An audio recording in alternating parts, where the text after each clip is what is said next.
با سلام خدمت شما دوستان عزیز، بنده مهدی صدیقی نسب توی این آموزش میخوام در مورد نوتبوک LM صحبت کنیم و بهتون بگم که چطوری میتونید باهاش کار کنید، حرکت خودتون رو پیاده سازی بکنید باهاش.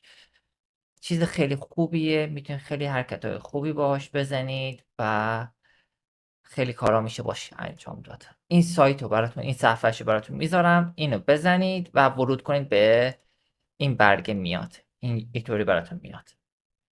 وقتی اومد میگه از کدوم منبع میخوای بهم بدی، فایل میخوای بهم بدی، MP3 PDF اکسل، یا حالا فایلی میخوای بهم بدی یا میخوای به صورت متن بهم بدی، اینو میزنی به صورت متنی اینجا براش قرار میدی، یا میگه یوتیوب مثلا ویدیو یوتیوبی میخوای بهم بدی، یا آدرس وبسایت میخوای روی مقاله اون وبسایت برات بخونم کاری کنم برات، یا میخوای از گوگل درایو برات انجام بدم. خب چون من از قبل منبع رو بهش داده بودم، حالا منبعی وارد نمیکنم، حالا برای خودتون میخواید بررسی کنید ببینید چطوری هستش. منبع رو من وارد کردم از قبلش. خب منبعی که من اینجا وارد کردم این هستش. حالا من چیز دومی که داره، انا این اولی بود که بهتون گفتم، حالا دومیش اینطوریه. میزنیم آموزش و آموزش AI. خب میره برامون میگرده و چیزای مختلفی که با موضوع ما یکی هستش رو برامون میاره. چیزی هم که داره برامون سرچ میکنه جمنای هستش. انا اینا آدرس ها وبسایت، از وبسایت ها داره برامون فراخوانی میکنه و ممکنه از یوتیوب هم برامون فراخوانی کنه. حالا یوتیوب برامون نیاورد و بعضی اوقات یوتیوب هم برامون میاره. میتونستم انتخاب کنم و اینجا اضافه میشد. پایینش دکمه افزودن داشت و میتونستم اضافهش کنم. فقط خواستم بهتون نشون داده بشه که میتونید همچی کاری هم انجام بدید. و برای ساخت ویدیو این دکمه که بزنید، روی مقاله‌ای که شما بهش دادید، منبعی که بهش دادید اینجا اضافه شده، برای شما ویدیو درست میکنن. این ویدیو که من درست کردم باهاش. خب ویدیو که میخوای درست کنید، قبلش این دکمه مداد رو بزنید. این بخش که حالت استیکرهای مختلفی داره اینجا مال سرویس نانو به نانا گوگله و عکسایی که براتون تولید میکنه از روی سرویس نانو به نانا داره تولید میکنه. اینجا ازتون سوال میپرسه که میخوای مقاله کامل براتون فراخوانی کنم یا خلاصه چه برات درست کنم. اینجا داره ازتون سوال میپرسه و انتخاب زبان، میگه زبان ویدیوت میخوای درست بشه چه زبانی میخوای باشه. اینجا دیگه داره از سوال میپرسه و میگه چه زبانی میخوای باشه و من گوشمش رو فارسی. حالا اگه کامپیوترتون و کلا سرویستون فارسی باشه دیگه فارسی حرف میزنه، خیلی هم قشنگ صحبت میکنه. برای چیزی که من درست کردم از انیمه استفاده کردم، از اینه و میتونی اینجا پرامپت هم بهش بدی و چیزی که خروجی بده یه چیز فوق العاده عالی بده. من خودم نذاشتم براش، همینطور حالت مال خودش گذاشته بودم، خیلی خوب بود، راضی بودم ازش. و اینکه ویدیویی که خروجی داده فوق العاده است. عکسی هم که درست کرده ببینیمش. عکسی هم که درست کرده با سرویس نانو به نانا گوگل هستش و گوش کنیم ببینیم چطوری حرف میزنه. این روزا هر جا رو که نگاه میکنی همه دارن در مورد هوش مصنوعی حرف میزنن، درسته؟ و خب احتمالا این سوال بزرگم تو ذهن شما اومده که خیلی خب من از کجا باید شروع کنم؟ اگه اسم میکنید یکم گیج شدید یا فکر میکنید این دنیا خیلی بزرگه، کاملا حق دارید. ولی خبر خوب اینه که یه نقشه راه خیلی ساده و سر راست برای شروع وجود داره و امروز ما دقیقا قراره همین نقشه رو با هم باز کنیم و ببینیم چیه. ببینید اصلا بیایید از اینجا شروع کنیم.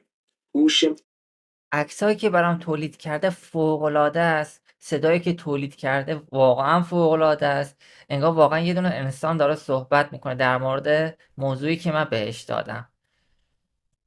خب این مال ویدیوش بود و بهتونم گفتم که با این درست کردم و عکساشم اینجا هست. یه چیز خاصی نداشت که بخوام بگم در موردش. و اینم پادکست 2 نفر است. پادکست 2 نفره یعنی گفتگو محوره، یه نفر صحبت میکنه، اینم جوابشو میده، با هم دیگه صحبت میکنن در مورد موضوع من که بهش دادم. نم- سرعت تحولات خیلی بالاست. دنیا داره به سرعت میخوایم ببینیم این راهنما چه دلایلی میاره که چرا هوش مصنوعی مهمه و چه نقشه راهی واسه شروع پیشنهاد میده. در واقع اسارش رو بکشیم بیرون. دقیقا. و نکته که راهنما از همون اول روش تاکید داره، ببینید سرعت تحولات خیلی بالاست. دنیا داره به سرعت هوشمندتر میشه و اینکه بفهمیم این هوشمندی چطور کار میکنه، چطور میشه ازش استفاده کرد، دیگه کم کم از حالت انتخاب خارج شده، داره تبدیل به یه ضرورت میشه. راهنما همون راهنما که گفت یعنی من چیزی که بهش دادم، متن پادکستی که اینجا گذاشتم و اینجا هستش، در مورد اون داره صحبت میکنه. میتونی در مورد مقاله سایت خودتون باشه، میتونه پادکست چیزای دیگه درست کنید، میتونید رمان درست کنید باش، میتونید خیلی کارهای دیگه پیاده سازی کنید برای اینستاگرام، یوتیوب، تلگرام و جاهای مختلف که هست استفاده ببرید ازش. میتونید این ویدیو که الان هستش برای بچه‌تون داستان درست کنید و خیلی راحت داستان براش بگه. خب این که چی بود؟ این مقاله که درست کردیم باش. این مقاله نگاش کنید، این مقاله‌ای که من درست کردم برای وبلاگ، حالا من برای تست برای این آموزش بود، شما میتونید خیلی بهتر درست کنید. چیزی که من بهش دادم این بود و مقاله‌ای که به من داد برای وبلاگ این هستش. شما میتونید به راحتی اینجا این مقاله که بهش دادی اینو بزنی و برات این مقاله وبلاگ درست کن. یا اینکه برای سخنرانی اوکی کنه براتون، متنتون رو داستان کوتاه درست کنه براتون، درسنامه درست کنه، درسنامه چی بود درست کنه. و یا اینکه مثلا دارم میگم این متنی که اینجا بهتون داده، پرامپتی که براتون گذاشته رو کپیش کنید و بیایید داخل این بخش و بذارینش و شخصی سازی ترش کنید برای خودتون. یعنی هم وبلاگ و هم چیزای دیگه رو با هم دیگه ترکیب کنید و شخصی سازیش کنید برای خودتون و داخل اینجا بذاریم بشه پرامپت شخصی خودتون، ذخیرش کنید و وقتی ذخیره شد دیگه با اون سبکی که خودتون دوست دارید تولید بکنه. خب تا اینجا اوکی دیگه. وبلاگ گفتم دیگه. چیه اینجا برای سوال جوابه. 4 گزینه‌ای گذاشته. مثلا من اینجا از خودم امتحان میگیرم که چقدر این مقاله رو متوجه میشم. حالا برای امتحان گرفتن بچه‌تون از خودتون چیز خوبیه.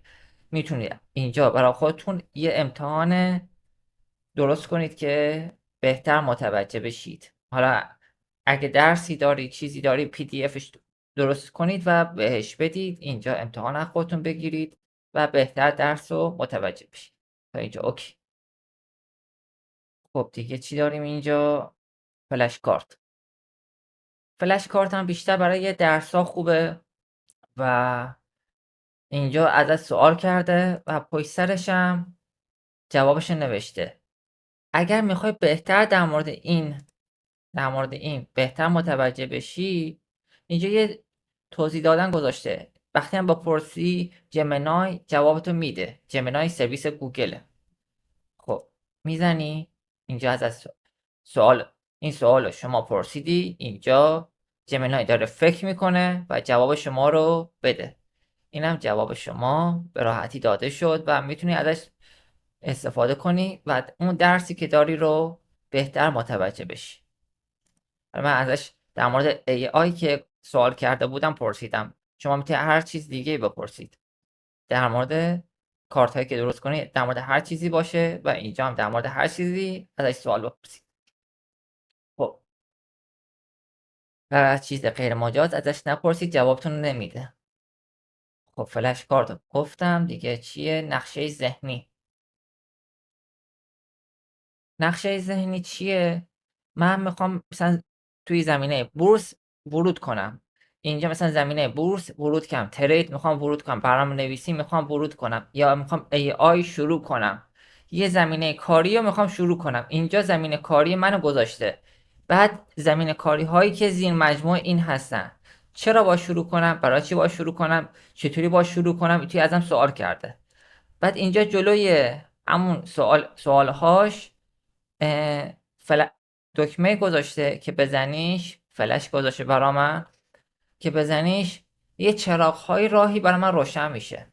دوباره میگه آینده شغلی داری یا نداره، میزنی دوباره برای من میاد. دوباره اینجا دوباره ازم سوال کردم خوبه بده، دوباره برای من میاد. دیگه من اینطوری راهم روشن میشه، میدونم باید چی کار کنم و برای چی با اون کار رو انجام بدم. دیگه راحت تر میتونم پیشرفت کنم باهاش. خودم دیگه دغدغه فکری ندارم الان باید چی کار کنم، برم از کی سوال کنم، آیا بلده آیا بلد نیست. الان من یه چیز دیگه بهتون بگم که راحت تر متوجه بشید. الان اینجا مثلا آینده شغلی امتر. خب اینجا دوباره ازش سوال کردم، میخوام ببینم جمنای جواب بده. اینجوری شما به راحتی میتونید جوابش از جمنای بگیرید و دیگه مشکل این که کسی اون سوال بلد باشه بلد نباشه اشتباه جواب بهتون بده رو ندارید. مستقیم جمنای سرچ محوره، از منابع مختلف جمع میکنه و جوابتون رو درست بهتون میده. دیگه نگران این نیستی که از کی باید سوال بپرسم. اینجا نقش ذهنی رو داری، میدونی باید چیکار کنی. دیگه اینجا هم جوابشو داری میگیری، به راحتی شما میتونید باهاش پیشرفت بکنید. دیگه ناراحتی چیزی نیستی که آقا لنگ آموزشم، لنگ اینم که از کسی سوال بپرسم. خب اگرم میخوای اون محتوایی که دادی به این سرویس نوتبوک LM خیلی کمه، اینجا خودش براتون گذاشته، میتونید انتخاب کنید و اضافه تر بشه براتون. میزنیم و خودش دوباره برامون تولید میکنه، اضافه میکنه برامون و دیگه از روی این مقاله خیلی طولانی برا ما اون پادکست یا اون مقاله رو یا اون فایل پادکست گفتگو محور رو یا اون ویدیویی که میخواد برامون تولید کنه رو یه چیز خیلی عالی تر تولید میشه. بعد دیگه همینه دیگه، چیز خاصی نداشت بخوام کامل ترش کنم. و فقط این بگم که برای دانلود کردن این فایل ها این قسمت داره 3 نقطه، میزنی بارگیری میزنی و دانلود میشه. همین، چیز خاصی دیگه نداره. با دانلود میکنی و داخل شبکات اجتماعی خودتون، حالا اینستاگرام، یوتیوب، تیک تاک، حالا هر چی که هست میتونید استفاده کنید و اونجا قرار بدید. و میتونی برای رمان، کتاب، چیزا هم استفاده بشه. حالا ویدیوش یا پادکستش میتونی برای اونجا هم استفاده بکنی، چیز خیلی خوبیه. ممنونم تا اینجای آموزش با من همراه بودی. لایک، کامنت، ساب فراموش نشه.